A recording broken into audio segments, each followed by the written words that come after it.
home prices have risen dramatically over the last 5 years. And if selling has been on someone's mind, it could mean a bigger than expected payday when you list and sell your home. So how much has your home's value really changed? A listener submitted this as Irene in Decatur. Over the past few years, I've seen a whole lot of headlines about home prices keeping going up. What does this actually mean for my home? What is it really worth? And the answer is your home is worth what the comparables in the area say that it's worth. So Irene, if you really want to understand, then you need to get someone like me if you're here in Atlanta, or Tammy if you're in North Dallas, to do an analysis for you and help you understand from a price per square foot standpoint with homes that are comparable, have comparable features of yours, exactly what it is worth. But I want to talk about this for just a second because, Tammy, sometimes people say, well, does it make sense for me to continue to rent because interest rates are so high, or should I own?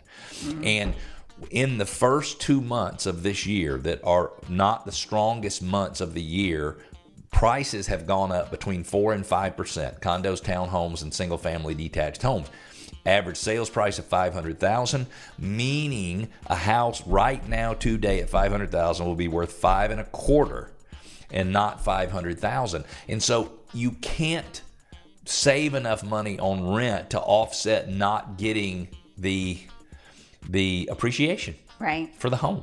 And so the truth is that your home is probably worth a lot more than you think it's worth. If you've owned a home 2 of the last 5 years, then you're entitled to, as a single person, up to $250,000 in capital gains, tax-free. As a married couple, you're entitled up to $500,000 tax-free when you sell your home.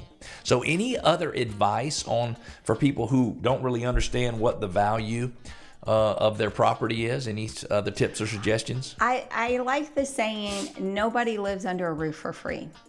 Every roof costs money, whether you're renting it or you're owning it, right? Yep. You're paying money. Yep.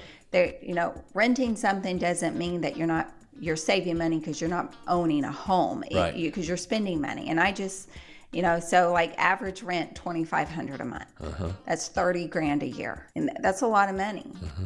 And you'll never see it back. You don't even have the potential. What does my buddy Warren say, right? You never lose money until you sell it. Oh, yeah. Warren Buffett. Yep. My bestie, He Warren. says stock goes down, but I didn't lose any money because I didn't sell anything. Right. Mm-hmm. And so if values aren't favorable to you right now, stay living in a home that you own until the value becomes favorable to you. But you never lose the money. But when you're renting, it doesn't matter what the market's doing.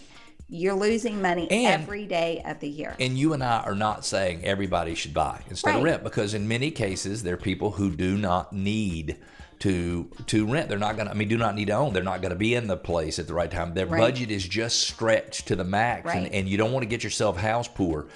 But it does make sense to buy, especially when you consider that homes continue to appreciate. Absolutely. Even at a minimum 4 or 5%. Do you remember what the appreciation was in Dallas year over year? Oh, did you even see it? I didn't pull it up for this past year, but we fluctuate between 3% to 5%. 3% to 5%. And for a few years you were at 15 or 18, just like Metro Atlanta. Yeah.